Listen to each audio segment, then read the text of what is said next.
हाँ जी, good evening. स्वागत है सभी का। भावना, सूर्या, कनिष्का, निकिता, स्निग्धा। तो पहले रिपीट करते हैं।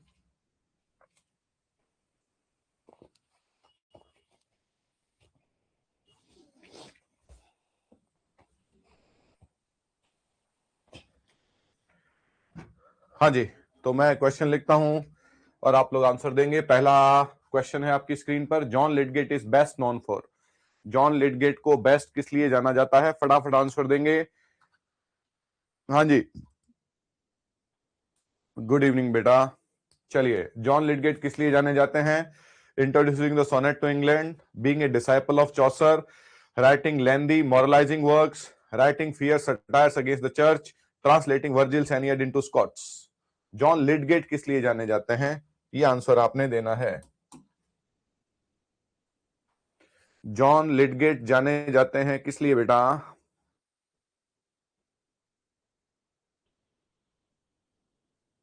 टाइमिंग हमारा सेम रहता है, लेकिन कभी कभी हमें चेंज करना पड़ता है बेटा, तो थोड़ा सा एडजस्ट किया करो। बहुत बढ़िया निकिता, शाबाश।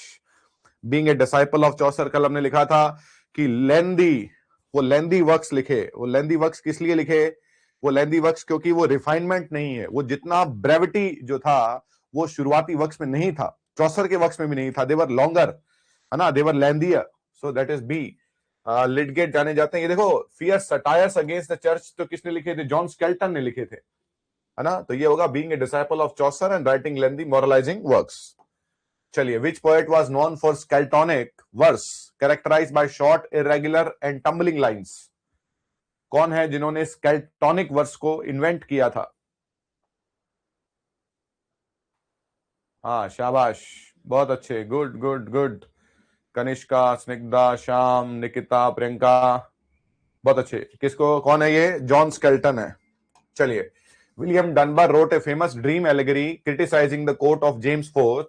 What is its title? William Dunbar, कल हमने विलियम डनबर लिखा था, स्कॉटिश पोएट हैं, और उन्होंने क्या लिखा था? The thistle and the rose. और क्या लिखा था थिजिल एंड द रॉयस के बाद में? The flighting between Dunbar and Kennedy. हाँ, ये लिखा था उन्होंने। तो उनके, अब बताइए भैया, विच फेमस ड्रीम एलेगरी है criticising the court of James? बताओ भैया। The golden targe, the testament of Cresseid, palace of honour, और बाउज ऑफ कोर्ट, है ना। अब आप एक बात याद रखेंगे, एवरी डे, क्या बात है, वेरी गुड। एवरी डे हम जो पढ़ेंगे, आपको मेंटली इस बात के लिए प्रिपेयर रहना है कि हम जो पढ़ेंगे उसमें से हमेशा कुछ ऐड होगा। एवरी डे का मतलब एवरी डे आपने जो पढ़ा है उसमें से एमसीक्यूज होंगे, लेकिन नया पार्ट जो आएगा वो आपको लिखना पड़ेगा। That is golden torch. Golden torch by William Dunbar. William Dunbar. आपने ये भी देख लिया होगा कि जो नोट्स आपको दिए गए हैं और जो मैं यहां पर करवा रहा हूं वो एडेड नोट्स हैं, वो कंप्लीट नहीं है, हो ही नहीं सकते हैं, कभी नहीं होते हैं। और मैं तो ये कहता हूं मेरे कोई नोट्स है ही नहीं, है ना। मैं तो जो बोर्ड पे लिखता हूं ये है नोट्स, ये जो समझाता हूं ये नोट्स हैं। विलियम डनबर ने लिखा था that is a dream allegory. हाँ जी। Gavin Douglas major contribution to literature was. Gavin Douglas जो कि मकर्स ग्रुप थे, उनका मेजर कंट्रीब्यूशन क्या है? नहीं पढ़ाएंगे लाइन बाय लाइन, बिल्कुल नहीं पढ़ाएंगे। वो नोट्स लाइन बाय लाइन पढ़ाने में क्या रखा है? नहीं पढ़ाएंगे, लाइन बाय लाइन बिल्कुल नहीं पढ़ाएंगे। मैं इस तरीके से याद कराऊंगा, आप पढ़िए वो अच्छे से। क्लियर? हाँ जी। 3 क्यों समझ में नहीं आया? वो कह रहा है कि William Dunbar wrote a famous dream allegory. William Dunbar का वर्क कौन सा है? गोल्डन टार्ज है। समझ में तो कुछ आने वाली बात ही नहीं है। विलियम डनबर का वर्क पूछा कौन सा है? बाकी work palace of honour Gavin Douglas का है, और गोल्डन टार्च जो है विलियम डनबर ने लिखा है। हाँ जी। गेविन डगलस का मेजर कंट्रीब्यूशन क्या है? गेविन डगलस के तो वर्क्स ही 2 हमने पढ़े। एक तो क्या, वर्जिल की एनियड का पहला इंग्लिश ट्रांसलेशन, और दूसरा पैलेस ऑफ ऑनर। तो क्या है?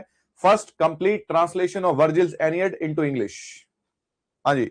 द फर्स्ट कंप्लीट, क्या मतलब, कैसे हम लोग यहां पर जिस तरीके से लाइन बाय लाइन पढ़ाना, तो मेरे लिए आप इसको थोड़ा वैसे समझना बेटा, मैं क्या कहने की कोशिश कर रहा हूं। आप सब पढ़ने वाले स्टूडेंट्स हैं, अदरवाइज मेरे को तो फॉलो कर ही नहीं सकता कोई बिना पढ़ने वाला, तो गली नहीं निकलता अपनी। तो उससे पता है यहाँ तो मतलब न तो कोई शॉर्ट में मिलेगा न कुछ रटा मिलेगा, तो अपनी तो गली नहीं निकलता जिसको पढ़ना नहीं हो। तो पढ़ने वाले स्टूडेंट्स ही फॉलो करेंगे।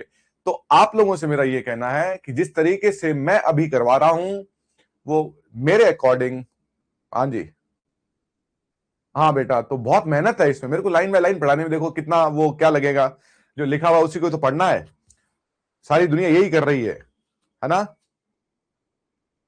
हाँ बेटा, बहुत बहुत शुक्रिया। आप समझो कि सारी दुनिया यही लाइन बाय लाइन ही तो पढ़ा रही है। पीपीटी एक एक पीपीटी के बिना नहीं पढ़ाया जा सकता, पीपीटी के बिना पढ़ा ही नहीं सकता, क्योंकि खुद को पता ही नहीं है। भाई देख के पढ़ाना है मेरे को, वो सही है। अब बिना देखे जब मेरे को पढ़ाना है तब आपको भी तभी समझ में आएगा, याद रखना। आप समझ रहे हो? मैं सेकंड ग्रेड में अभी जो पार्ट ऑफ स्पीच चल रहा है सारा लिख रहा हूं चैप्टर, उसमें मैंने कुछ 20-30% पीपीटी से पढ़ाया होगा। तो आप समझिए बहुत मेहनत का काम है ये, है ना। चलो भैया फटाफट, टाइम नहीं है हमारे पास में। हाँ जी, गेविन डगलस ने पहला कंप्लीट ट्रांसलेशन वर्जिल के एनियड का, और इसे नाम क्या दिया था? Eneados. Which two poets introduce the sonnet form from Italy into English poetry? हाँ भाई, लिडगेट और स्केल्टन, डनबर और डगलस, वायट और सरे, और Geoffrey Chaucer and John Gower. हाँ जी, फटाफट बताइए कौन से दो पोएट्स हैं जो लेके आए थे? बिल्कुल सही है, Thomas white and earl of सरे। चलिए, which poet served as a courtier to Henry VIII, was imprisoned in the Tower and wrote lyrics of personal emotion? क्या बात है। कौन है जो हेनरी एट्थ के दरबारी रहे, उन्हें जेल हुई और उन्होंने पर्सनल इमोशन पर भी लिखा? ऐसे कौन है? स्केल्टन, डगलस, वाइट और डनबर।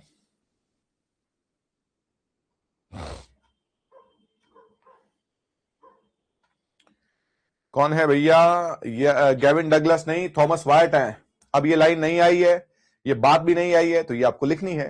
ऐड करते रहना, हाँ, और रोजाना उसको पढ़ते रहना। हम जब रेनेसा खत्म करेंगे आपको आनंद नहीं आ जाए, आपको मजा नहीं आ जाए कि सर ये बहुत आसान था और इसमें हमें बिल्कुल भी कोई गणित नहीं थी, इसमें सिर्फ नियमित रूप से पढ़ने वाली बात थी, और आपका ऐसा नॉलेज कि आपकी लाइफ की एसेट है ये, कोई आपको शॉर्टकट पढ़ने की आवश्यकता नहीं है। चलिए, नेक्स्ट है the earl of Surrey developed which poetic form later used by Shakespeare? अब देखो कितनी अद्भुत लाइन है, क्वेश्चन तो छोड़िए। अर्ल ऑफ सरे ने कौन सी फॉर्म को डेवलप किया जो बाद में शेक्सपियर ने यूज की? Terza rima, rhyme royal, blank verse, the English sonnet. हाँ जी, हेनरी हॉवर्ड ने कौन से पोएटिक फॉर्म को डेवलप किया? That is the English sonnet. अरे भैया, ब्लैंक वर्स को शेक्सपियर ने बाद में ब्लैंक वर्स को यूज किया, क्या कर रहे हैं आप? अर्ल ऑफ सरे ने पोएटिक फॉर्म जो है, कैसे आप, no, wrong, you are wrong. English sonnet जो है ना, वो अर्ल ऑफ सरे ने डेवलप किया था और उसे बाद में शेक्सपियर ने यूज किया और उसे शेक्सपियरियन सोनेट कहा गया। ब्लैंक वर्स को अर्ल ऑफ सरे ने बाकायदा आयम्बिक पेंटामीटर में यूज किया, अनराइम्ड आयम्बिक पेंटामीटर्स लाइन बनाई, लेकिन उसे शेक्सपियर ने यूज नहीं किया बाद में। लेकिन इनकी पोएटिक फॉर्म जो 3 क्वार्टरेंस एंड फाइनल कपलेट है, उसे शेक्सपियर ने यूज किया था। Which poet was a Scottish makar, है ना, known for both high rhetoric and low style comic verse? कौन है जो मकर है इनमें से, जिनका ग्रुप था मैकरिस, और जिन्होंने लिखा था, हाँ जी, द लेमेंट ऑफ मैकरिस? जिन्होंने लिखा था लेमेंट ऑफ मैकरिस, किसने लिखा था?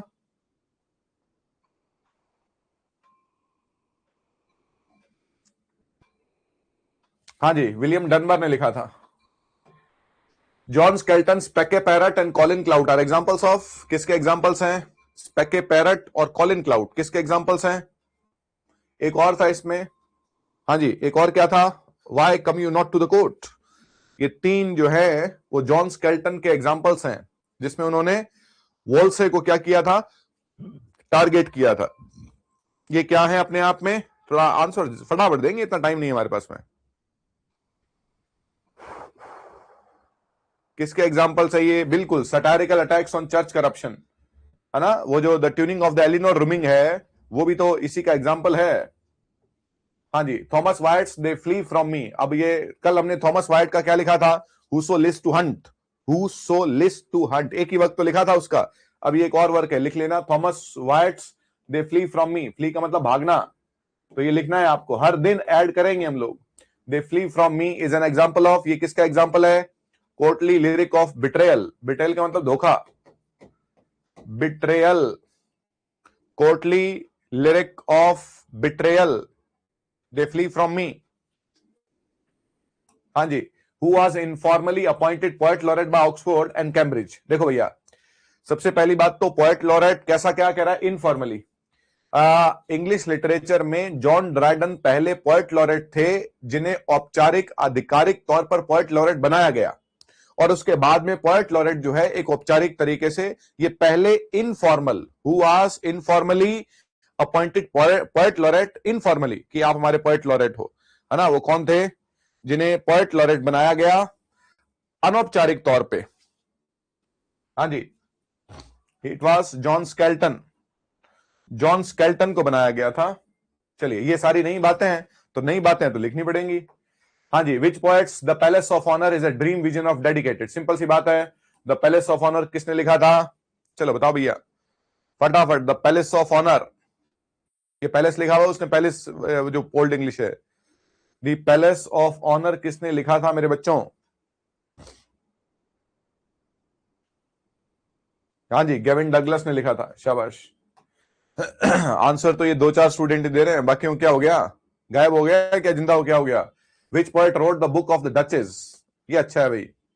हाँ जी, the book of the duchess किसने लिखा था, the book of the duchess Lydgate ने नहीं लिखा, डनबर ने नहीं लिखा, वाइट ने नहीं लिखा। Answer is none of the above, और ये लिखा था जेफरी चौसर ने, ये लिखा था the book of the duchess, लिखा था जेफरी चौसर ने। हाँ जी, Lydgate's the fall of princes is an example of, Lydgate ने क्या लिखा था, द फॉल ऑफ प्रिंसेस, क्या लिखा था, हाँ जी, ट्रॉय बुक लिखा था, Troy book, fall of princes, the siege of Thebes, 3 work हम लिखे थे लिडगेट के। Troy book, fall of princes and the siege of Thebes. ये किसका एग्जांपल है, ये एग्जांपल है डी कैसिबस ट्रेजेडी कलेक्शन का। डी कैसिबस अपने आप में ट्रेजेडी का प्रकार है एक। हाँ जी, लिख लेंगे ये भी। चलिए, John Skelton poem the bowge of court is primarily, कल हमने जॉन स्केल्टन के वर्क्स लिखे थे। हाँ भैया, जॉन स्केल्टन के वर्क लिखे थे ना, the tunning of the Elinor Rumming, speak a parrot, Colin Clout. हाँ जी, कॉलिन क्लाउट, और क्या लिखा था, why you come not to the court, है ना, जॉन स्केल्टन का लिखा था हमने। और क्या लिखा था, हाँ जी, फिलिप स्पैरो लिखा था ये। The bowge of the court भी उसका एक वर्क है, पोयम है, जॉन स्केल्टन का पोयम है द बाउज ऑफ कोर्ट। जो नए बात आ रही है लिखते रहेंगे, ये I will keep repeating them, मैं इन्हें रिपीट करता रहूंगा एमसीक्यूज की फॉर्म में। हमारी सबसे बड़ी स्ट्रेंथ है क्लास की शुरुआत में ये एमसीक्यूज, ये आपके लिए रामबाण है, औषधि है ये, आप ये मान लेना। अगर आप इसमें पार्टिसिपेट कर रहे हो और इन्वॉल्व हो रहे हो तो कभी मात खाओगे ही नहीं जिंदगी में। हाँ, चलिए, ये अपने आप में क्या है, हाँ जी, ये अपने आप में satirical dream allegory about court life है, the bowge of court. Which Scottish poet wrote lament for the makaris, किसने लिखा था, लेमेंट फॉर द मैक्रिस किसने लिखा था, who wrote lament for the मैक्रिस।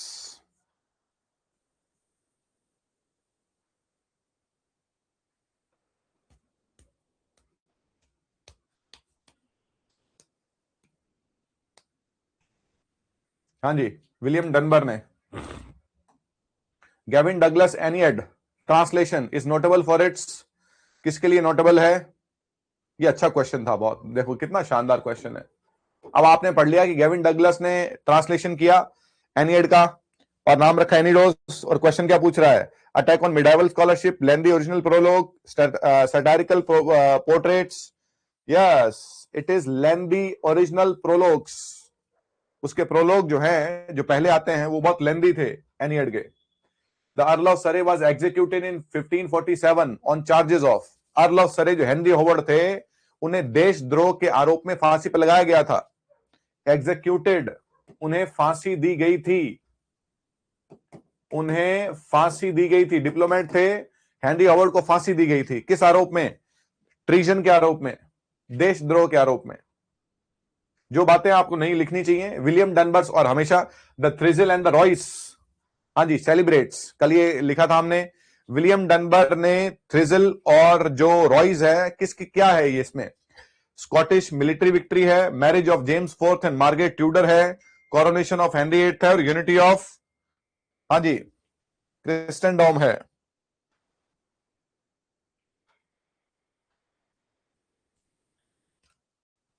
बोलिए, हाँ, marriage of James fourth and Margaret Tudor. चलिए, which Skelton poem satirises two drunken parish women. अब बोलो, कल लिखा था हमने वो शराब बनाने पर जो भ्रष्टाचार है उस पर। हाँ ठीक है, शराब बनाने पर भ्रष्टाचार है उस पर क्या लिखा था? कौन सी पोएम है? हाँ शाबाश निकिता, बहुत अच्छे। यस गुड प्रियंका, शाबाश। That is the tunning of the Eleanor rhyming.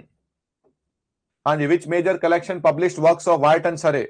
किस किस कलेक्शन ने इनके वर्क्स को पब्लिश किया? Mirror for magistrates, book of the duchess, Tottel's miscellany, the fairy queen. Yes, Tottel's miscellany, Richard Tottel ने इनके काम को पब्लिश किया। Which Dunbar poem depicts the 7 deadly sins dancing. ये अच्छा है भाई, लिख लेना भैया, ये भी हमने नहीं लिखा है, ये भी हमने नहीं लिखा था, विलियम डनबर का। Which Dunbar poem depicts the 7 deadly sins dancing. कौन से ऐसे 7 पाप है जो डांस करते हैं? The dance of the 7 deadly sins, ये जो उस तरीके से लिखा गया है। हाँ जी, the dance of the 7 deadly sins, William Dunbar ने लिखा था। चलिए भाई, ये आज का रेपिटेशन यहां पर पूरा होता है। ये हमारी आत्मा है, अगर आप इसे पढ़ सकें तो बेहतर रहेगा। कल हमने थॉमस वाइट और अर्ल ऑफ सरे पर फिनिश किया था कि थॉमस वाइट ने उसकी राइम स्कीम को चेंज किया और अलग थीम्स लेके आए। अर्ल ऑफ सरे ने उसकी पोएटिक फॉर्म को चेंज किया, ऑक्टेव और सेस्टेव से हटाकर उसे 3 क्वार्टर्स और फाइनल कपलेट दे दिए, जो बाद में शेक्सपियर ने यूज किए। आज ये क्वेश्चन था कि अर्ल ऑफ सरे का कौन सा फॉर्म है जो बाद में शेक्सपियर ने यूज किया। It was not the blank verse, rather it was the Shakespearean, it was the English sonnet, which has 3 quatrains and a final couplet, 3 quatrains and a final couplet later used by Shakespeare।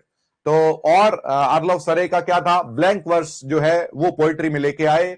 अनराइमिंग iambic pentameters जो हैं वो उनका सबसे बड़ा खजाना था। Henry Howard को treason, देशद्रोह के आरोप में फांसी पर लटकाया गया। क्लियर? आज हम पढ़ेंगे इससे आगे। आइए, तैयार हो जाएं सभी, शाबाश, तूफान का सामना करने के लिए। Are you ready guys? मजा आएगा आज की क्लास में। ये जो हमारा रेपिटेशन है, इसको मान लो कि रोज पढ़ना है और रिपीट करना है। क्वेश्चंस को मैं जो बोर्ड पे करवा रहा हूं ध्यान से सुनना है। फोन को बिल्कुल क्या बोलते हो आप, एक वो जिसमें कॉल वगैरह नहीं आती है, उस पे रख के पढ़ना है। और किसी भी डाउट के लिए आधी रात को आप 3 बजे पढ़ रहे हो, कोई डाउट आ रहा है ना, मेरे को मैसेज करो आप, मैं देखूंगा कि इस बच्चे ने मुझको, हाँ कहीं 3 बजे अलार्म लगा के मत कर देना मैसेज मेरे को। मतलब आप एनी टाइम आपको कोई भी डाउट आता है, जस्ट आस्क देन ओनली, तभी मुझसे पूछ सकते हैं आप। चलो भैया, अब ये हमने देख लिया था, ह्यूमैनिज्म, इंडिविजुअलिज्म, सेक्युलरिज्म, क्लासिसिज्म, ये सब देख लिया था हमने। अब आज का हमारा जो पार्ट है मेरे बच्चों, हाँ जी,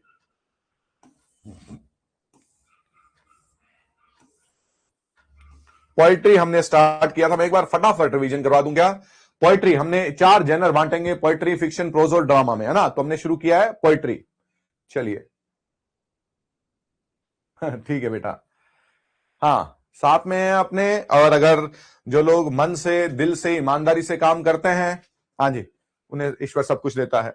John Lydgate, Troy book, fall of princes और सीज ऑफ थीव्स। हाँ जी, स्केल्टन ने क्या क्या लिखा? स्केल्टोनिक्स अपना मीटर दिया, why come you not to court, Speke Parrot, turning of the, हाँ जी, tunning of the Eleanor Rumming, हाँ जी, और the book of Philip Sparrow. हाँ जी, विलियम डनबर ने क्या क्या लिखा? विलियम डनबर ने लिखा the flyting of Dunbar and Kennedy, the lament for the Makaris. हाँ जी, इसके बाद में कौन आ गए? द मकर्स ग्रुप आ गया। इसमें गेविन डगलस जो है, उन्होंने क्या किया? पहला complete translation of वर्जिल्स Aeneid into English, और उसे नाम क्या दिया? उसे नाम दिया एनीडॉस। हाँ जी, उसे नाम दिया, ये रहा, दैट इज एनीडॉस। हाँ जी, गेविन डगलस के बाद में कौन आते हैं? अर्ली ट्यूडर ह्यूमन, मतलब फाउंडर ऑफ इंग्लिश लिरिक। और क्या कहा इनको? इनको कहा known as the pioneers of the English renaissance, earl of Surrey और थॉमस वाइट। ये हमने देख लिया है। अब आगे देख लेते हैं। हाँ जी, इसको और आप अच्छे से पढ़ लेंगे। अब आते हैं हमारे एडमंड स्पेंसर जी। हाँ जी, अब आते हैं, हाँ जी, एडमंड स्पेंसर। एडमंड स्पेंसर मेरे बच्चों, आप ये मान लीजिए कि एक सिविल सर्वेंट थे, एलिजाबेथ के बहुत खास थे, और एज एन ऑफिसर उन्हें बहुत ज्यादा ट्रेवल का मौका मिला, लेकिन बहुत गिफ्टेड पोएट थे वो। मतलब ऐसा कहा जा सकता है कि एडमंड स्पेंसर वाज गिफ्टेड। कुछ लोग दुनिया में आते ही किस लिए हैं, वो मतलब इतने कम समय में, और एडमंड स्पेंसर वाज, इनके वर्क्स की चर्चा करेंगे। सबसे पहले इनका जो वर्क है दैट इज शेफर्ड्स कैलेंडर। हाँ भैया, दैट इज शेफर्ड्स कैलेंडर, है ना। ये इनका पहला वर्क था, पहला पब्लिश्ड वर्क है शेफर्ड्स कैलेंडर। आपसे पूछे कि एडमंड स्पेंसर का पहला पब्लिश्ड कलेक्शन कौन सा है, तो शेफर्ड्स कैलेंडर है। कैलेंडर का मतलब, इसमें इन्होंने कहा कि 12 साल है, सॉरी 12 महीने हैं, और उन 12 महीनों में हर महीने में जनवरी, फरवरी, मार्च, अप्रैल में, हर महीने में वो जो है एक अलग गुण की चर्चा करते हैं, एक अलग भाग की, कभी किसी देश की, कभी गांव की, किसी न किसी मतलब सामाजिक रूप से हर पहलू पर चर्चा करने की कोशिश की है शेफर्ड्स कैलेंडर में। और जो अप्रैल महीना है उसमें इन्होंने एलिजाबेथ की चर्चा की है। शेफर्ड्स कैलेंडर का जो मुख्य पात्र है वो कॉलिन क्लाउड है। हाँ जी, वो कॉलिन क्लाउड है। कॉलिन क्लाउड क्या है, जॉन स्केल्टन का लिखा गया पोयम है, जॉन स्केल्टन का लिखा गया पोयम है। हाँ जी, तो कॉलिन क्लाउड इसका मुख्य पात्र है, और जो रोजलिंड है वो इसकी प्रेमिका है, वो इससे प्रेम करता है, ये लवर है, ये रोजलिंड से प्यार करता है। और जो इलीजा है वो एलिजाबेथ को क्या है, रिप्रेजेंट करती है। इलीजा जो है वो एलिजाबेथ को रिप्रेजेंट करती है। शेफर्ड्स कैलेंडर में क्या है, शेफर्ड्स कैलेंडर में 12 महीने हैं, और हर महीना किसी न किसी गुण, किसी न किसी क्वालिटी को, किसी न किसी सोशल एस्पेक्ट को जो है वो सिंबलाइज करता है, रिफ्लेक्ट करता है। अप्रैल का महीना जो है वो एलिजाबेथ को सिंबलाइज करता है। और शेफर्ड्स कैलेंडर में इलीजा जो है, ELIZA, इलीजा जो है वो एलिजाबेथ को क्या करती है, रिप्रेजेंट करती है। कॉलिन क्लाउड जो है वो एक शेफर्ड है, और रोजलिंड उसकी क्या है, प्रेमिका है। ये इंपॉर्टेंट बातें शेफर्ड्स कैलेंडर के बारे में। शेफर्ड कैलेंडर इनका पहला पब्लिश्ड वर्क है। हाँ जी, दूसरा वर्क जो है हमारे लिए जो सबसे इंपॉर्टेंट है दैट इज फेरी क्वीन। हाँ जी, दैट इज फेरी क्वीन।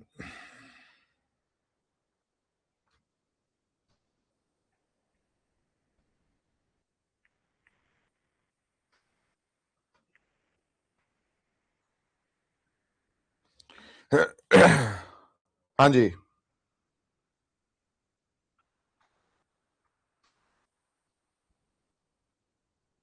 हाँ जी। अब फेरी क्वीन देखें भाई, सबसे पहली बात तो ये एक एपिक पोयम है ना। फेरी क्वीन जो है वो क्या है, एक एपिक पोयम है।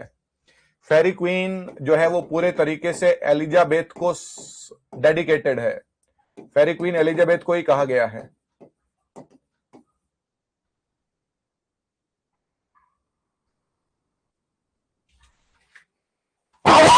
सॉरी भाई। हाँ जी, क्या था इसमें, एडमंड स्पेंसर ने ये सोचा कि वो 12 बुक्स जो है, 12 किताबें जो है वो इसकी 12 पार्ट्स में इसको पूरा करेगा फेरी क्वीन को। और 12 पार्ट्स में मनुष्य के 12 गुणों पर ये लिखी जाएगी। और ये जो गुण है ये उसने एरिस्टोटल से लिए थे, सुनना भी ध्यान से। ये जो गुण है ये उसने एरिस्टोटल से लिए थे। एरिस्टोटल ने ये गुण एक व्यक्ति के लिए जरूरी बताए थे। तो एडमंड स्पेंसर ने एरिस्टोटल से ये गुण लिए, अरस्तु से।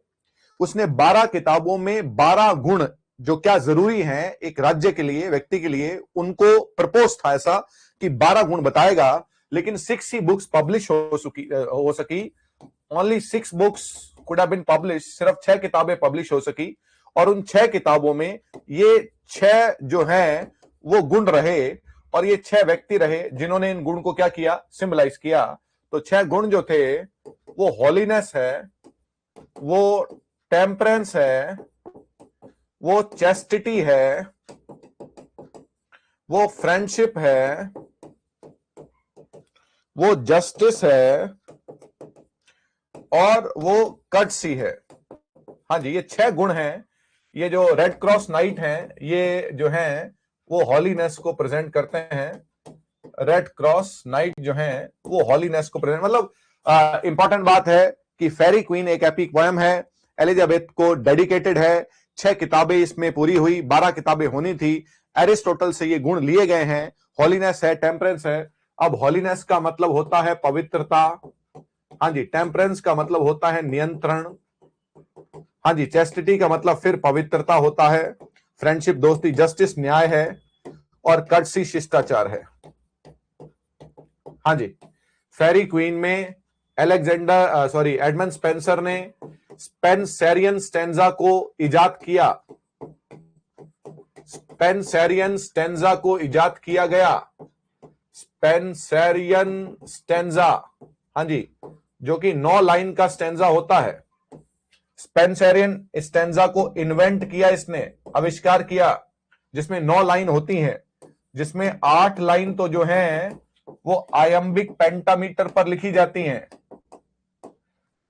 8 लाइन तो आयम्बिक पेंटामीटर पर लिखी जाती हैं, और जो 9वीं लाइन होती है वो थोड़ी सी लंबी होती है, मतलब उसकी लेंथ 8 लाइनों से थोड़ी सी ज्यादा होती है, और इसलिए उस लाइन को अलेक्जेंड्राइन कहते हैं। उस लाइन को, जो 9वीं लाइन है, उसे अलेक्जेंड्राइन कहते हैं। तो फेरी क्वीन जो है वो एक एपिक पोयम है, बहुत ही डिटेल में, बहुत ही अद्भुत तरीके से ये जो है वो एपिक लिखा गया है। तो पहला शेफर्ड्स कैलेंडर है, दूसरा फेरी क्वीन है, और जो तीसरा वर्क है वो है एमोरेटी। हाँ जी, तीसरा जो वर्क है वो है एमोरेटी।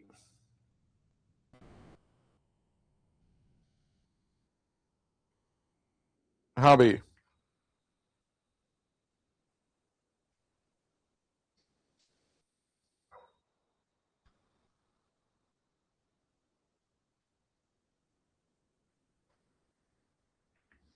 भाई आपको मैंने ये बता रखा है, फिर भी आप मेरे को,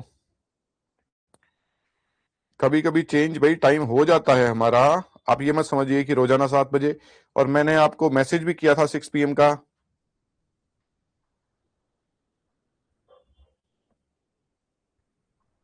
हाँ जी, चलिए, तो एमरेटी क्या है? एमरेटी एक सोनेट सीक्वेंस है। हाँ जी, सोनेट सीक्वेंस का मतलब बहुत सारे सोनेट एक ही थीम से जुड़े हुए हैं।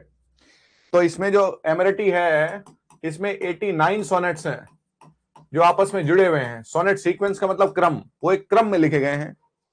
और एमरेटी एक बेहतरीन सोनेट सीक्वेंस है, और ये सोनेट सीक्वेंस जो है वो एलिजाबेथ बॉयल के लिए लिखा गया है। एलिजाबेथ बॉयल जो है एडमंड स्पेंसर की वाइफ होने वाली थी, उनके लिए लिखा गया था। तो एमरेटी में इसने एडमंड स्पेंसर ने लिखा कि कैसे वो एलिजाबेथ बॉयल को रिझाते हैं, कैसे मनाते हैं, कैसे वो शर्माती है, कैसे कैसे वो क्या क्या करती है। तो ये इन सोनेट्स में चर्चा की गई है। 89 सोनेट्स में एमरेटी जो है वो सोनेट सीक्वेंस है, जिसमें 89 सोनेट्स हैं, और इनमें एलिजाबेथ को रिझाना, शर्माना, रोमांस का पूरा चर्चा है। और एक अगला भाग जो है वो है एपिथेलेमियन। हाँ जी, एपिथेलेमियन। एपिथेलेमियन जो है वो एक वेडिंग सॉन्ग है। वो एक वेडिंग सॉन्ग है जिसे आप मैरिज हिम कहते हैं। जिसे आप मैरिज हिम कहते हैं। हिम का मतलब भजन, मैरिज का मतलब शादी का सॉन्ग है। मतलब आप ये कह सकते हैं, ऐसा कहा जाता है कि एमरेटी का कंक्लूजन है एपिथेलेमियन। यहां पर वो इससे मनाता है, रिझाता है, और एपिथेलेमियन में शादी कर लेता है। किससे शादी कर लेता है? एमरेटी से। तो ये एक क्या है? ये एक ओड है। एपिथेलेमियन जो है वो एक वेडिंग सॉन्ग है, आप कह सकते हैं वो एक ओड है, जिसमें वो शादी की जो है वो, वेडिंग की जो है वो प्रेज करता है, सेलिब्रेट करता है। तो एमरेटी एक सोनेट सीक्वेंस है। एपिथेलेमियन की सबसे शानदार बात क्या है? वो 24 आवर्स में हर आवर को सेलिब्रेट करता है। हर घंटे वो क्या कर रहा है, हर घंटे वो क्या सोच रहा है, ईच आवर को उसने सेलिब्रेट किया है, हर घंटे को। तो 24 पार्ट्स में एपिथेलेमियन को जो है वो बांटा गया है। एमरेटी में 89 सोनेट्स हैं। हाँ जी, शी में एंटर इन, बिल्कुल। हाँ जी, तो ये हमारे भाई जो एडमंड स्पेंसर के मेन वर्क्स थे। तो क्या वर्क्स हैं? सबसे पहले शेफर्ड कैलेंडर है। हाँ जी, शेफर्ड कैलेंडर के लिए देखो भैया, शेफर्ड कैलेंडर क्या है? शेफर्ड कैलेंडर में 12 एक्लॉक्स हैं। हाँ जी, शेफर्ड कैलेंडर में 12 एक्लॉक्स हैं। ये जो एक्लॉक्स होती हैं, ये लघु कविताएं होती हैं। जो एक्लॉग्स होती हैं ये मेरे बच्चों लघु कविताएं, छोटी कविताएं होती हैं, और ये जो एक्लॉग्स होती हैं ये पास्टोरल होती हैं, मतलब ग्रामीण परिवेश पर लिखी जाती हैं। तो शेफर्ड्स कैलेंडर में पूरे तरीके से इंग्लैंड के गांव क्या हैं, उसके गांवों का जीवन क्या है, वहां की संस्कृति क्या है, कल्चर क्या है, इस सब के बारे में बताया गया है। तो शेफर्ड कैलेंडर एडमंड स्पेंसर का पहला पब्लिश्ड वर्क है, जिसमें 12 महीनों में हर महीना जो है वो किसी न किसी गुण को, किसी न किसी ऑस्पेक्ट को, किसी न किसी पक्ष को दर्शाता है। इसका मुख्य पात्र कॉलिन क्लाउड है, जो कि क्या है, शेफर्ड है। हाँ भी याद आ रहा है क्या, कॉलिन क्लाउड किसका है? हम आपके जॉन स्केल्टन ने कॉलिन क्लाउड लिखा था, पोएम लिखी थी। फिर रोजलिंड इसकी क्या है, प्रेमिका है। फिर एलिजा जो है वो एलिजाबेथ को रिप्रेजेंट करती है। चौथे महीने अप्रैल में इसका जिक्र आया है। फिर फेरी क्वीन जो है वो एक एपिक पोयम है, 12 किताबें पब्लिश हो रही थी और हर किताब एक गुण को रिप्रेजेंट करती, रिफ्लेक्ट करती, लेकिन 6 किताबें ही पूरी हो पाई। और ये 6 गुण जो हैं ये हर जो है वो बुक को हर बुक, हर एक किताब एक गुण को रिप्रेजेंट करती है, पूरी की पूरे तौर पे, सिंबॉलिक तौर पे रिफ्लेक्ट करती है, रिप्रेजेंट करती है। और इसमें ये पूरी की पूरी जो पोयम है, ये पूरा को पूरा जो एपिक पोयम है ये एलिजाबेथ को डेडिकेटेड है। फिर एमरेटी है और फिर एपिथेलेमियन है। क्लियर? चलिए भाई, फिर स्पेंसर के बाद में जो इंपॉर्टेंट व्यक्ति आते हैं वो है सर फिलिप सिडनी। हाँ जी, वो है सर फिलिप सिडनी। हाँ भाई, सर फिलिप सिडनी देखें भाई, मैं थोड़ा सा, हाँ जी, सर फिलिप सिडनी जो हैं इनके बारे में थोड़ा सा देखते पढ़ते हैं।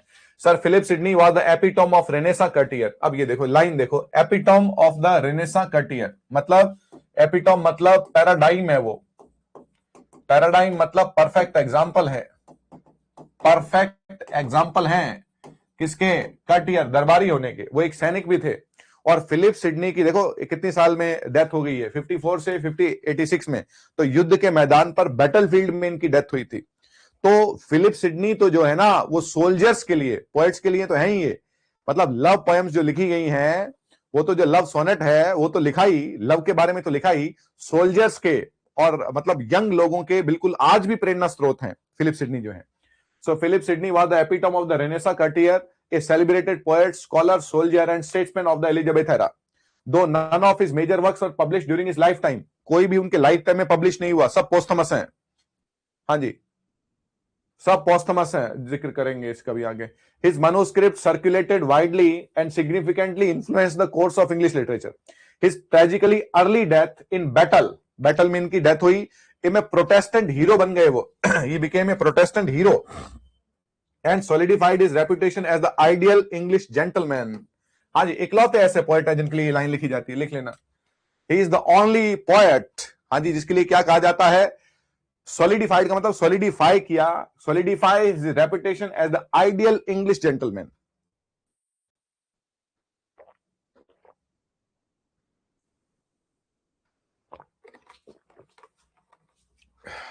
चलिए अब देखें इनके वर्क्स की चर्चा करते हैं। तो सबसे पहले तो हाँ जी, एस्ट्रोफल एंड स्टेला, हाँ जी, Astrophel and Stella. एस्ट्रोफल and Stella जो है, देखिए, हाँ जी, एस्ट्रोफल एंड स्टेला जो है वो फर्स्ट सोनेट सीक्वेंस है इंग्लिश लिटरेचर का, first sonnet sequence of English literature. अभी आपने क्या पढ़ा, अभी आपने एमरेटी पढ़ा। एमरेटी क्या है, सोनेट सीक्वेंस है। एस्ट्रोफल एंड स्टेला इंग्लिश लिटरेचर का पहला सोनेट सीक्वेंस है। मतलब अगर सोनेट सीक्वेंस को कोई लेके आया तो वो कौन थे, वो फिलिप सिडनी थे, जिन्होंने इसको इजाद किया, लेके आए। एस्ट्रोफल, अब थोड़ा सा इसके बारे में देख लें, इंपॉर्टेंट है। एस्ट्रोफल का मतलब है एस्टर एंड फिल, और स्टेला, ये इन शब्दों को तोड़िए आप, ये सब लैटिन है इसलिए। स्टेला, एस्टर का मतलब स्टार होता है और फिल का मतलब लव होता है। तो ऐसा सितारा जो प्यार करता है किससे, किसी दूसरे सितारे से। स्टेला का मतलब भी स्टार है। तो ये एस्टर फिल कौन है, एस्टर फिल तो सिडनी है, फिलिप सिडनी है, फिलिप सिडनी है। और जो स्टेला है वो उनकी प्रेमिका है, वो बिलावेड है उनकी, और वो है पेनिलोप डेवरॉक्स। पेनिलॉप डेवरॉक्स है। हाँ जी, पेनिलॉप डेवरॉक्स जो है वो फिलिप सिडनी की प्रेमिका है। तो एस्टोफल एंड स्टेला सोनेट सीक्वेंस है जो लव पर लिखा गया है। और जो ये एस्टोफल एंड स्टेला है ना बच्चों, आप ये देखिए कि वो अप्राप्य प्यार है, मतलब उनकी प्रेमिका उन्हें हासिल नहीं हो सकी, इस पर लिखा गया। और बहुत मतलब बहुत दर्द है इसमें, बहुत पेन है। किस तरीके से वो ये कहते हैं कि अब उसकी शादी भी हो गई है, मतलब, और वो बहुत ज्यादा मतलब बहुत मार्मिक तरीके से लिखा गया है। एस्टोफल एंड स्टेला पहला सोनेट, हमारे लिए याद रखने वाली क्या बात है, एस्टोफल एंड स्टेला फिलिप सिडनी द्वारा लिखा गया पहला सोनेट सीक्वेंस है। और पहला फिलिप सिडनी का नहीं, इंग्लिश लिटरेचर का पहला सोनेट सीक्वेंस है। और एमेरिटी जो एडमंड स्पेंसर का है, बेहतरीन सोनेट है। और एस्टर और फिल जो है वो फिलिप सिडनी के लिए कहा गया है, स्टेला, है ना। दूसरा देखें, दूसरा है the defence of poesy, the defence of poesy या an apology of poetry, an apology of poetry. हाँ जी, ये क्या है, ये एक एसे है, याद रखेंगे, पोएम नहीं है ये एक एसे है। मेरे को कोई ये बताएगा द डिफेंस ऑफ पॉइजी किसके जवाब में लिखा गया। ये मैंने बताया हुआ है बहुत सारे स्टूडेंट्स को। ये defence of poesy is one of the finest critical essays in English literature, जिसमें पोइट्री को क्या किया गया, डिफेंड किया है। डिफेंस ऑफ पॉइजी, पॉइजी का मतलब पोइट्री, पॉइजी का मतलब मेरे बच्चों क्या है, पोइट्री है। किसके जवाब में लिखा गया ये, बिना देखे बताओगे, मिलेगा भी नहीं, खैर ढूंढने से भी नहीं मिलेगा। आप कहीं गूगल पे ढूंढने लग जाओ तो नहीं मिलेगा। हाँ,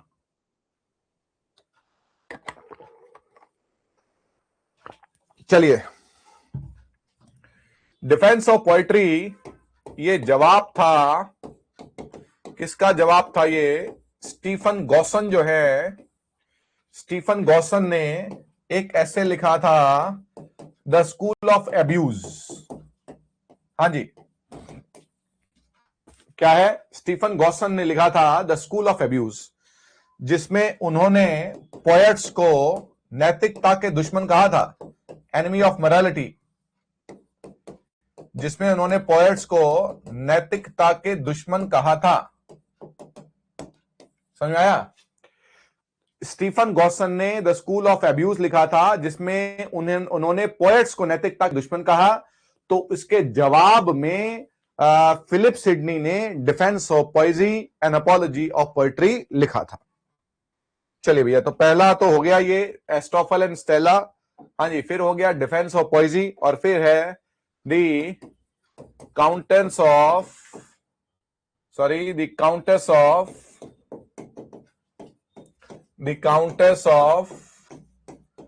पेम्ब्रोक्स आर्केडिया।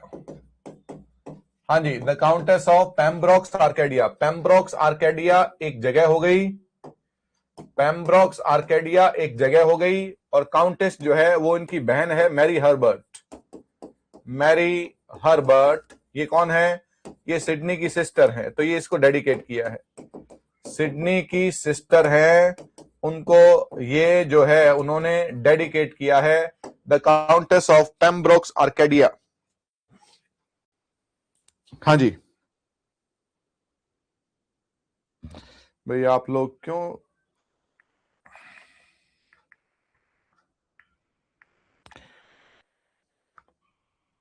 क्लास तो चल रही है भाई।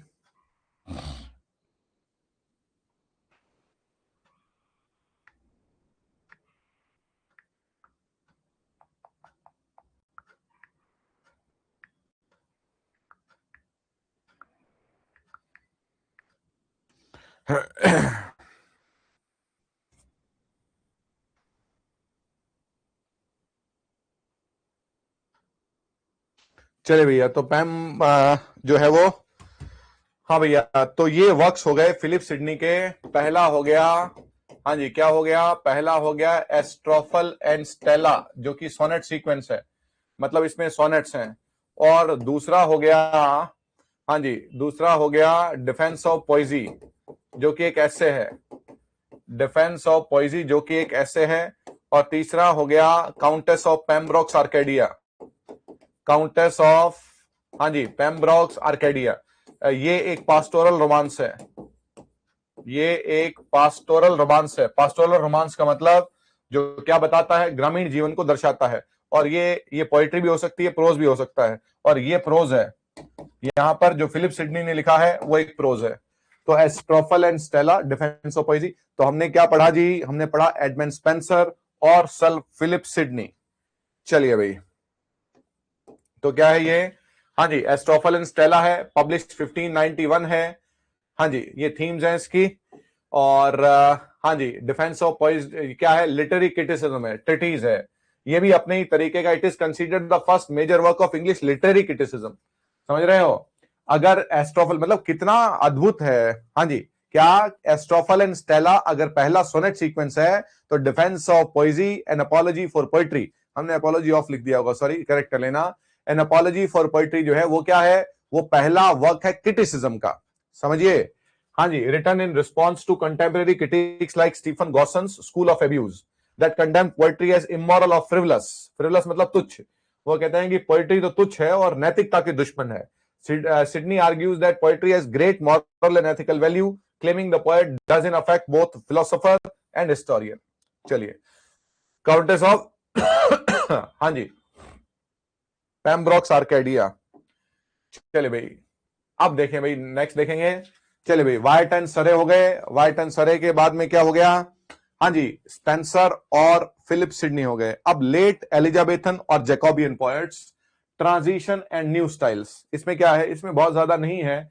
चलिए, छोटे मोटे पॉइंट्स हैं। सैमुअल डेनियल, देखें भाई, सैमुअल डेनियल का डेलिया। डेलिया अपने आप में फिर से एक सोनेट सीक्वेंस है। अब इसके नाम याद रखेंगे सिर्फ, और कुछ याद नहीं रखना है। सैमुअल डेनियल के बारे में कुछ नहीं पढ़ना है, इतना याद रखना है कि सैमुअल डेनियल ने डेलिया लिखा है, जो कि एक सोनेट सीक्वेंस है, और वो जाना गया अपनी भाषा के लिए। अब देखिए, स्पेंसर, सिडनी, ये तो रहे बहुत ऊंचे लेवल के, और इनकी भाषा तो बहुत ज्यादा मतलब परफेक्ट थी उस समय तक आते आते। आप ये कह सकते हैं कि Edmund Spenser, Philip Sidney, Shakespeare, ये परफेक्ट नाम थे। डेलिया अपने आप में थोड़ा सा स्मूदर स्टाइल के लिए जाना गया, सोनेट सीक्वेंस है। हाँ जी, और दूसरा जो है द सिविल वॉर्स है। सिविल वॉर्स उस समय पर, ये सिविल वॉर वो नहीं है जो 14 वो तो 1642 में हुई थी। लेकिन ये इनकम्प्लीट हिस्टोरिकल पोएम है। वर्ड देखो क्या है, हिस्टोरिकल पोएम है, इन 8 बुक्स, और इनकम्प्लीट है। तो क्या है, सैमुअल डेनियल जो हैं, उनके 2 वर्क्स हैं, एक है डेलिया और एक है सिविल वॉर्स। क्लियर? हाँ जी, पोएम है ये। तो डेलिया क्या है, डेलिया एक सोनेट सीक्वेंस है, और सिविल वॉर्स क्या है, एक इनकम्प्लीट पोएम है, हिस्ट्री पर लिखी गई है। फिर माइकल ड्रेटन ने लिखा पॉली ऑल्बियन। अब देखो भाई क्या है, ये जो पॉली ऑल्बियन है, इसको क्या कहा जाता है, इसको कहा जाता है वन ऑफ द मोस्ट, हाँ जी, one of the most unusual है जी, one of the most unusual poems है ये। अनयूजुअल क्यों है, पॉली ऑल्बियन में इंग्लैंड की, ब्रिटेन की हर नदी, हर नाले, हर पहाड़ी का जिक्र है। पॉली ऑल्बियन जो है वो इंग्लैंड की सारी ज्योग्राफिकल है, इसलिए इसको अनयूजुअल बोलते हैं। तो माइकल ड्रेटन, हाँ जी, सैमुअल डेनियल, इंपॉर्टेंट है ये, सिर्फ नाम इंपॉर्टेंट है। माइकल ड्रेटन ने लिखा पॉली ऑल्बियन और आइडिया फिर से एक सोनेट सीक्वेंस है। आइडिया फिर से एक सोनेट सीक्वेंस है। हाँ जी, तो एक कौन हो गए, सैमुअल डेनियल, एक हो गए माइकल ड्रेटन। कल इन पर सब पर क्वेश्चन देखेंगे भैया। हाँ जी, बेन जॉनसन, ये भाई हमारे लिए शानदार, बेन जॉनसन। हाँ जी, अब देख लीजिए, ये एलिजाबेथन भी है और जैकोबियन भी है। इनका एज देखिए 1572 से 1637, है ना। तो कायदे से तो ये क्या हुए, एलिजाबेथ भी हो गए, जैकोबियन भी हो गए, कैरोलिन भी हो गए, है ना, लेकिन ये जैकोबियन माने जाते हैं। बेन जॉनसन जो है वो एक पोएट है और प्ले राइट भी है। बेन जॉनसन के प्लेज वंडरफुल कॉमेडीज, है ना। यहां पर हम बात करेंगे पोएट्री की, यहां पर चर्चा करेंगे पोएट्री की। तो बेन जॉनसन जो है, उन्होंने, हाँ जी, इसमें शायद हमने लिखा होगा, बेन जॉनसन का कैसे नहीं लिखा है, हाँ ठीक है भाई। चलिए भाई, एक है एपिग्राम और एक है द फॉरेस्ट। हाँ जी, ये कलेक्शन ऑफ पोएम्स हैं, ये है कलेक्शन ऑफ पोएम्स, और ये भी है collection of poems. Collection of poems. हाँ जी, बेन जॉनसन का एक है द फॉरेस्ट और एक है एपिग्राम। एपिग्राम का मतलब क्या होता है? सूक्ति, विटी सेइंग, जो छोटी छोटी लाइंस होती हैं, अंत भले का भला, और ये सब एपिग्राम्स होती हैं, और फॉरेस्ट है। अब देखें, ये दो कलेक्शन हमने याद रखने हैं। इन दो कलेक्शन में कुछ एक पोएम्स हैं जो बहुत शानदार हैं। एपिग्राम में जो है एक पोएम है on my first son, on my first son. Ben Jonson का बेटा था जिसकी 7 साल में डेथ हो गई, उस पर लिखा गया है ये। 7 साल में, ऑन माई फर्स्ट सन, 7 साल का बेटा है, 7 साल में उसकी डेथ हो गई, उस पर लिखा गया है। फिर दूसरा ऑन माई फर्स्ट डॉटर है, ऑन माई, हाँ जी, ऑन माई फर्स्ट डॉटर है, जो 6 महीने की थी, उसकी भी डेथ हो गई। 6 महीने की थी, उसकी डेथ हो गई, फिर उस पर लिखा गया है ना। तो एपिग्राम में ये पोएम्स है जो इंपॉर्टेंट है। On my first son, on my first daughter, जो द फॉरेस्ट है उसमें टू पेन्सहर्स्ट जो है, टू पेन्सहर्स्ट जो है, ये कंट्री हाउस है, मतलब एक घर है जिसके बारे में लिखा गया है। फॉरेस्ट में टू पेन्सहर्स्ट जो है वो सबसे शानदार पोएम है। ये कुछ एक पोएम्स हैं। तो Ben Jonson poet, as a poet और एज अ प्लेराइट, हालांकि वो एज अ ड्रामेटिस्ट तो है, वो बहुत अद्भुत है, मैजिशियन माने जाते हैं। और आगे जाके कुछ पोएट्स हुए, उन्हें जो है वो बेन सन के नाम से पुकारते हैं कि जॉनसन की औलादे है सारी, ऐसा लिखती हैं। चलिए, तो एपिग्राम और द फॉरेस्ट जो है वो थोड़ा सा पढ़ लेते हैं इनके बारे में। हाँ जी, देखिए भाई, एपिग्राम्स and the forest. His poetry collection emphasizes moral integrity, balance and plain speech. His epigrams are concise, witty and often satirical critiques of society. समाज के बारे में लिखे गए हैं। हाँ जी, his lyrics odes such as to Pensas celebrate the virtue of the English country house. ये मतलब कोई घर है, hospitality, advocating for a simpler, more virtuous life. लेकिन मैंने थोड़ा सा डिटेल में लिखा है। एपिग्राम में on my first son, on my first daughter, ये शानदार पोएम्स हैं। और द फॉरेस्ट में क्या है? To Penshurst. चलिए, बेन जॉनसन के बाद में, हाँ जी, ये देखें भाई, ये भी फिर माइनर पोएट है ना। अब नोट साथ में रखेंगे। जब मैं कह रहा हूं कि इसका इंट्रो विंट्रो कुछ नहीं पढ़ना है, पोएट का उसका नाम और वक्त पढ़ने है ना। तो फुल्के ग्रिविल जो है, फुल्के ग्रिविल जो है वो लॉर्ड ब्रूक कहलाते हैं। उसमें हमें सिर्फ एक ही पढ़ना है, कैलिका। ये कैलिका इनका वर्क है। ए सीक्वेंस ऑफ 109 पोएम्स है, सोनेट सीक्वेंस नहीं है, पोएम का सीक्वेंस है। 109 पोएम्स है। कैलिका नाम याद रखना है। फुल्के ग्रेविल, ये वो है जो बिल्कुल ही, अगर वो पटरी से उतर के क्वेश्चन पूछेगा उसके लिए है, बिल्कुल ही अनयूजुअल पूछेगा उसके लिए है। वो सब तरफ से तैयारी करके रखी है हमने, फील्डिंग जचा के रखी है, कहीं से भी क्वेश्चन आए। फुल्के ग्रेविल जो है उनका कैलिका काम सिर्फ पढ़ना है। हाँ जी, जाइल्स फ्लेचर जो है, ये दो भाई हैं। हाँ जी, जाइल्स फ्लेचर और फिनियस फ्लेचर दो भाई हैं। तो जाइल्स फ्लेचर का कुछ नहीं पढ़ना है, क्राइस्ट विक्ट्री एंड ट्रायम्फ ये पढ़ना है। और फिनियस फ्लेचर का द पर्पल आइलैंड और द आइलैंड ऑफ मैन ये पढ़ना है, कुछ नहीं पढ़ना है। और जाइल्स फ्लेचर और फिनियस फ्लेचर का ये जो दो वर्क्स हैं इनके, ये हमें पढ़ने हैं। चलिए भाई, अब इसमें देखिए, ये फ्रांसिस बेमोंट जो हैं, ये हम आगे प्ले राइट में पढ़ेंगे, ये अभी यहां पर नहीं पढ़ने हैं, ये गलती से आ गए हैं। और जॉर्ज चैपमैन आ गए हैं भाई। चलो भैया, अब आ गए हैं जॉर्ज चैपमैन। हाँ जी, अब आ गए जॉर्ज चैपमैन। तो जॉर्ज चैपमैन क्या कहते हैं, सुनो भैया।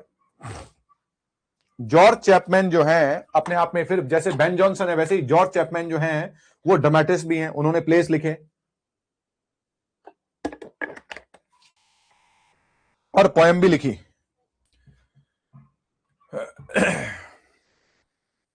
सबसे पहले तो उन्होंने होमर की, हाँ जी, इलियड एंड ओडिसी को ट्रांसलेट किया। हाँ भैया जी, जॉर्ज चैपमैन ने होमर की इलियड और ओडिसी को क्या किया? ट्रांसलेट किया। जैसे गेविन डगलस ने एनियड को, वर्जिल की एनियड को ट्रांसलेट किया, जैसे अर्ल ऑफ सरे ने एनियड को ट्रांसलेट किया, वैसे ही जॉर्ज चैपमैन ने होमर की इलियड और ओडिसी क्या है? एपिक्स हैं, उनको ट्रांसलेट किया। सबसे पहली बात तो ये। फिर जॉर्ज चैपमैन के नाम आता है नैरेटिव पोएम। नैरेटिव पोयम आती है, उस नैरेटिव पोयम में जॉर्ज चैपमैन ने हीरो एंड लिएंडर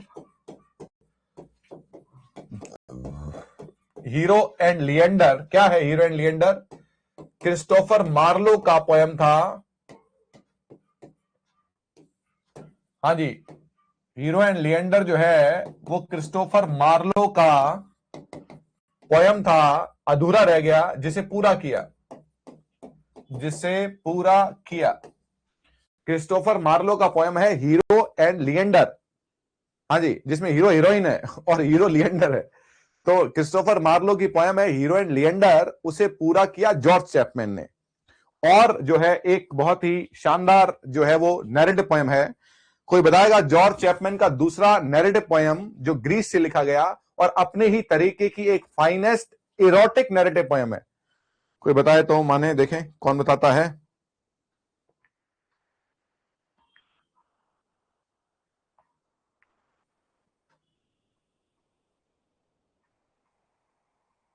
हाँ जी, बताओ बच्चों।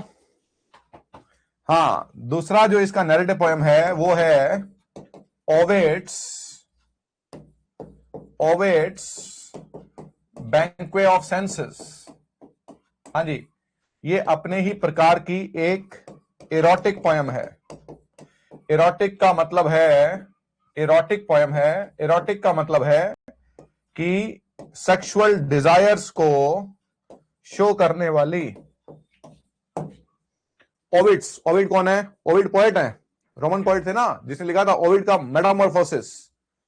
बैंक्वेट ऑफ सेंस का स्पेलिंग गलत हो गया बेटा, यहां पर सेंस का मतलब इंद्रियों से है। बैंक्वेट ऑफ सेंसेस का मतलब क्या है? ओविड ने राजा ऑगस्टस था, उसकी बेटी को नहाते हुए देख लिया था। तो 5 सेंसेस जो हैं, देखना, सूंघना, वो सब जो हैं, बैंक्वेट का मतलब खाना, ऐसे लगता है जैसे इंद्रियों का भोज हो गया हो। इसको बोलते हैं बैंक्वेट ऑफ सेंस का मतलब है इंद्रियों का भोज। हाँ जी, तो जॉर्ज चैपमैन के लिए हम लोग पढ़ेंगे, उन्होंने होमर की इलियड एंड ओडिसी को ट्रांसलेट किया और उन्होंने हीरो एंड लिएंडर पोयम जो क्रिस्टोफर मार्लो की लिखी हुई थी उसको पूरा किया और ओविड्स बैंक्वे ऑफ सेंस को लिखा। नैरेटिव पोयम है, ये दोनों नैरेटिव पोयम है और ये ट्रांसलेशन है। तो एक तो ट्रांसलेशन और 2 नैरेटिव पोयम हम पढ़ते हैं इसके बारे में। हाँ जी, और अब भाई हम लोग पढ़ेंगे, चलिए भैया, कैवेलियर पोएट्स। चलिए भैया, बड़ा शॉर्ट सा है कैवेलियर पोएट्स। हाँ जी, अब पढ़ेंगे हम लोग कैवेलियर पोएट्स। हाँ जी, देखो भैया, कैवेलियर पोएट्स किसे हम कहते हैं? कैवेलियर पोएट्स वो हैं जो चार्ल्स फर्स्ट के समर्थक थे। चार्ल्स फर्स्ट कल हमने देखा था, कैरोलिन एरा जो है 1625 से 1649 तक कैरोलिन एरा है। तो चार्ल्स फर्स्ट के समर्थक थे ये लोग और उसके लिए लिखा करते थे। तो कल हमने क्या देखा था? चार्ल्स के ओपोजिट कौन थे? चार्ल्स फर्स्ट के ओपोजिट, राजा के ओपोजिट कौन थे? राजा के ओपोजिट पार्लियामेंटेरियन थे, जिसे आप राउंड हेड्स कहते हैं। तो राउंड हेड्स ने, वो जो लोग थे पार्लियामेंटेरियन, जो संस्थात्मक शासन प्रणाली के समर्थक थे, उन्होंने इन कवियों को कैवेलियर किया था इंसल्टिंग वे में। उन्होंने कहा कि तुम तो कवि नहीं हो, कवि का काम तो लिखना है, तुम तो चापलूसी हो, चाटुकार हो। इन लोगों ने इसी टर्म को अपना लिया कि हाँ हम तो कैवेलियर हैं, और इसमें प्राउड फील किया कि राजा के लिए, राजा का समर्थन करने में कौन सी बुराई है। तो कैवेलियर वर्ड जो है वो अपने आप में जो है वो घुड़सवार के लिए इन्होंने इंसल्टिंग वे में यूज किया था कैवेलियर पोएट्स को। चले भाई, चार्ल्स फर्स्ट के समर्थक ये थे। अब मैं यहां पर रॉबर्ट हेरिक जो हैं कैवेलियर पोएट्स की लिस्ट बनाऊंगा। 4 पोएट्स हैं, उनके फेमस वर्क और 1-2 पोएम्स की लाइंस जो हैं वो। रॉबर्ट हेरिक हैं, फिर रिचर्ड लवलेस हैं, फिर जॉन सकलिंग हैं, और फिर थॉमस कैरियू हैं।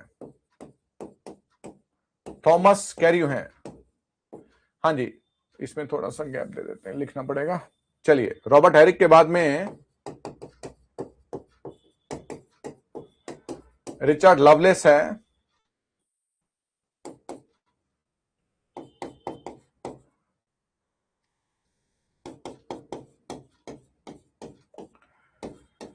जॉन सकलिंग है, और थॉमस कैर्यू है। इनके एक एक जो है वो मॉन्यूमेंटल जो सबसे इंपॉर्टेंट वर्क है वो लिखेंगे। रॉबर्ट हेरिक का जो सबसे मॉन्यूमेंटल वर्क है वो है टू द वर्जिन्स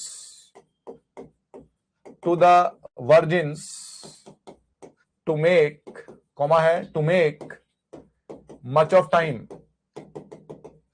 हाँ जी, to make much of time, ये इनका रॉबर्ट हेरिक का पोएम है, to the virgins to make much of time. इस पोएम का एक लाइन है, हाँ जी,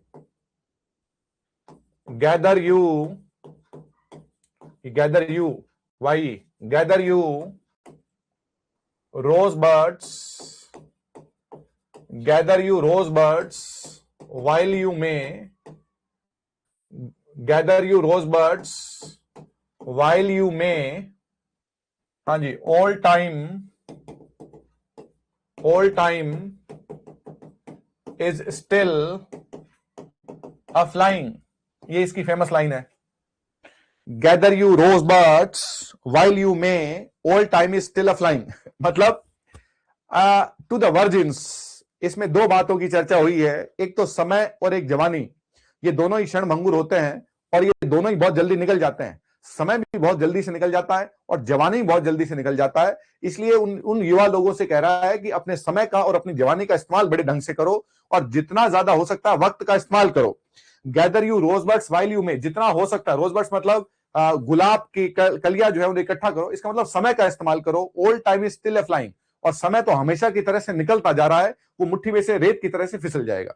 जैसे एंड्रयू मार्वल ने टू हिज कॉय मिस्ट्रेस में कहा था, we can not make our sun stand still yet we'll make him run. हम समय को पीछे तो, हम समय से आगे तो नहीं निकल सकते हैं, हम समय से आगे तो नहीं निकल सकते हैं प्रियतमा, तो बेहतर यह है कि हम समय का इस्तेमाल करते हुए एक पल में हर बार एक पल का इस्तेमाल करते हुए उस पल में कई जिंदगियां जीते हुए समय को पीछे छोड़ दें। समय से आगे तो नहीं निकला जा सकता, मगर समय का इस्तेमाल करके उसे पीछे छोड़ा जा सकता है। तो उसी लाइन को कह रहा है Robert Herrick, to the virgins to make much of time, ये इनका पोएम था। ये जो है वो कैवेलियर पोएट्स हैं, यहां पर इनकी फेमस पोएम लिखेंगे और उसकी लाइन, जो दो ही पोएम की लाइन है। और रिचर्ड लवलेस ने लिखा था टू एल्थिया फ्रॉम प्रिजन, ये उन्होंने जेल से लिखी थी। एल्थिया उनकी प्रेमिका है, तो उन्होंने अपनी प्रेमिका की क्या लिखा था, बहुत अद्भुत, मतलब कहावत है ये लाइन तो इतनी अद्भुत है। देखिए क्या लिखा था, हाँ जी, कोई बताएगा क्या लिखा था? टू एल्थिया फ्रॉम प्रिजन, बिना देखे हुए, बिना नकल किए हुए। 10 तक गिनूंगा, 1 2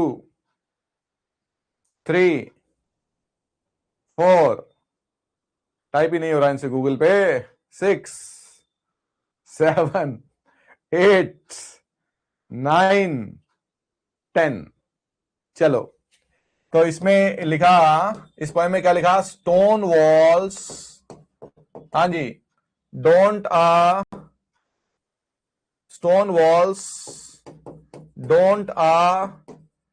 prison make, nor iron bars a cage. क्या बात है, क्या अद्भुत लाइन है। हाँ जी, stone walls don't a prison make है भाई। देखो क्या कह रहा है, stone walls don't a prison make, ये पत्थर कोई जेल नहीं बना देते हैं, नहीं ये जो लोहे की बार्स हैं ये कोई पिंजरा बना सकती हैं। आप किसी के मन को कैद नहीं कर सकते तो उसके शरीर को कैद नहीं कर सकते। मन को कैद करना हो तो करो, बनाओ ऐसा पिंजरा जिसमें मन कैद हो, बनाओ ऐसी लोहे की दीवारें, बनाओ ऐसी लोहे की जालियां जिसमें मन को कैद किया जा सके, हृदय को कैद किया जा सके। हाँ जी, तो और जॉन सक्लिन ने लिखा था, हाँ जी, why so pale and wan fond lover, वो प्रेमियों से कह रहे हैं। देखिए ये भी शानदार लाइन इसकी नहीं है कुछ भी, why so pale and wan fond lover, pale का मतलब पीला पड़ जाना, वैन का मतलब टायर्ड। वो क्या कह रहे हैं, जॉन सक्लिंग क्या कह रहे हैं इस पोएम में, प्रेमियों से कह रहे हैं कि आप अपनी प्रेमिका के पीछे भागते हैं, आप अपनी प्रेमिका से इजहार करते हैं अपने प्यार का, और वो आपको मना कर देती है, तो मना करना स्वीकार करो, उसके लिए अपने आप को इतना खत्म करने की आवश्यकता नहीं है। और थॉमस कैरी ने लिखा था, हाँ जी, रैप्चर। रैप्चर का मतलब है परम आनंद। रैप्चर का मतलब है परम आनंद। तो पहली बात तो ये चार जो हो गए आपके कैवेलियर पोएट्स हो गए, ये चार इनकी पोएम्स हो गई, और ये दो जो हैं वो सुपर फेमस लाइंस हैं। तो कैवेलियर पोएट्स कौन से हैं भैया? कैवेलियर पोएट्स हैं जो चार्ल्स फर्स्ट के लिए लिखा करते थे। हाँ जी, वो रॉबर्ट हैरिक है, रिचर्ड लवलेस है, जॉन सकलिंग और थॉमस कैरी है, और ये चार पोएम्स उनकी जो है वो इंपॉर्टेंट है। चलिए भाई,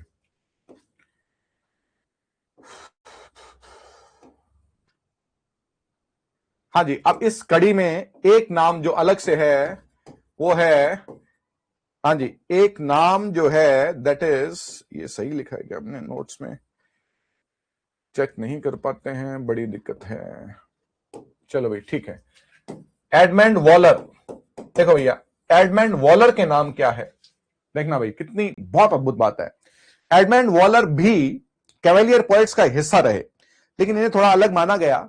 उस तरीके से उतने शायद समर्थक नहीं हुए, या कुछ भी हो, उस तरीके से इनके ग्रुप का हिस्सा नहीं माना गया। एडमंड वॉलर को श्रेय जाता है, एडमंड वॉलर को श्रेय जाता है हीरोइक कपलेट को इजाद करने का।